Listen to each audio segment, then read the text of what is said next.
घनी अंधेरी रात थी। तेज बारिश, बिजली की चमक और आंधियों की गड़गड़ाहट ने पूरे गांव को दहला रखा था। इसी भयावह रात में एक छोटी सी झोपड़ी के भीतर एक बच्ची ने जन्म लिया। राधिका ने जैसे ही अपनी नवजात बेटी को देखा, उसका दिल जैसे थम सा गया। बच्ची न रो रही थी, न उसके चेहरे पर कोई हलचल थी, न कोई आवाज थी, न सांसों की कोई गर्माहट। राधिका चाहकर भी चीख न पाई। उसकी आंखों से आंसू बहते रहे और अगले ही पल वो बिस्तर पर बेहोश हो गई। वहीं मौजूद थी शमशा, राज्य की प्रसिद्ध दाई, जिसका नाम विश्वास और सम्मान का प्रतीक माना जाता था। आज विकट परिस्थितियां ही उसे राजन के घर ले आई थीं।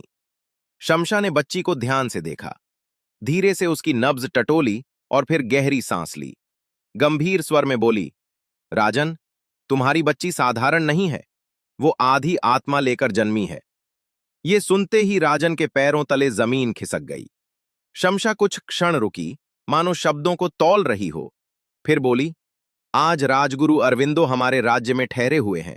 शायद उनके पास इसका कोई उपाय हो। वैसे भी वो तुमसे मिलने को कह रहे थे। वे किसी गहरी चिंता में डूबे प्रतीत हो रहे थे। राजन की बुझी आंखों में उम्मीद की एक कमजोर सी किरण चमक उठी। कुछ ही देर बाद शमशा ने मंत्रों का उच्चारण किया और एक मोती तोड़ा। उसी क्षण राजगुरु अरविंदो वहां प्रकट हो गए। उन्होंने चारों ओर दृष्टि डाली और शमशा को बाहर जाने का संकेत किया। अगले ही पल उन्होंने एक मंत्र फूंका और उनके चारों ओर एक अदृश्य दीवार खड़ी हो गई, जिसके भीतर की कोई भी बात अब किसी और कान तक नहीं पहुंच सकती थी। अरविंदो ने अपनी अंगूठी घुमाई। एक दिव्य कमल प्रकट हुआ, जिस पर एक नवजात बालक गहरी शांति में सोया हुआ था। राजगुरु ने गंभीर स्वर में कहा, यह बालक सूर्यवंशी साम्राज्य की सबसे बड़ी जिम्मेदारी है। महारानी अवनी ने इसे तुम्हें सौंपने को कहा है। राजन स्तब्ध रह गया। अरविंदो की दृष्टि धीरे से उस निश्चल पड़ी बच्ची पर गई और उन्होंने कहा, बदले में तुम्हारी बेटी की रक्षा करना अब मेरा कर्तव्य होगा। यह मेरा वचन है। राजन कांपते स्वर में बोला, लेकिन राजगुरु, मैं तो एक सामान्य इंसान हूं। मैं इस बच्चे की देखरेख कैसे कर पाऊंगा? राजन, तुम वही हो जो महाराज भीमदेव के साथ भक्षी लोक से जीवित लौटे थे। महान मूलराज, तुम स्वरूप बदलने में माहिर हो और इस बालक की रक्षा तुमसे बेहतर कोई नहीं कर सकता।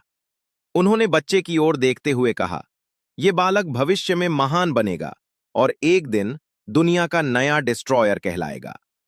राजन का गला भर आया। कुछ देर तक वो मौन खड़ा रहा, फिर स्वयं को संभालते हुए बोला, आप मेरी सील के बारे में भी जानते हैं, तो फिर मैं इस जिम्मेदारी को कैसे निभा पाऊंगा? अरविंदो ने शांत और दृढ़ स्वर में कहा, रानी अवनी को तुम पर पूर्ण विश्वास है।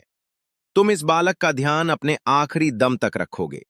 उसे वो सब सिखाओगे जो एक महान राजा को चाहिए।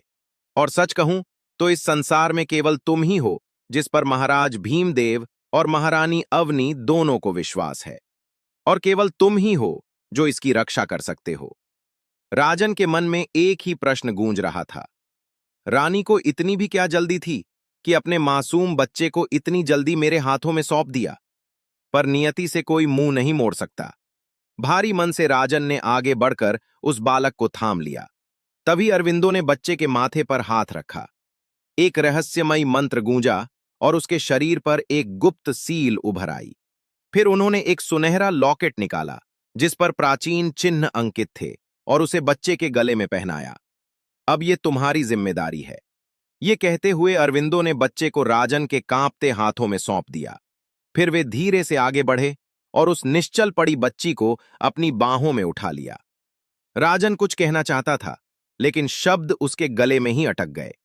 अगले ही क्षण अरविंदो अंधेरी रात में विलीन हो चुके थे और झोपड़ी में बस बारिश की आवाज और एक पिता की टूटी हुई सांसें रह गईं।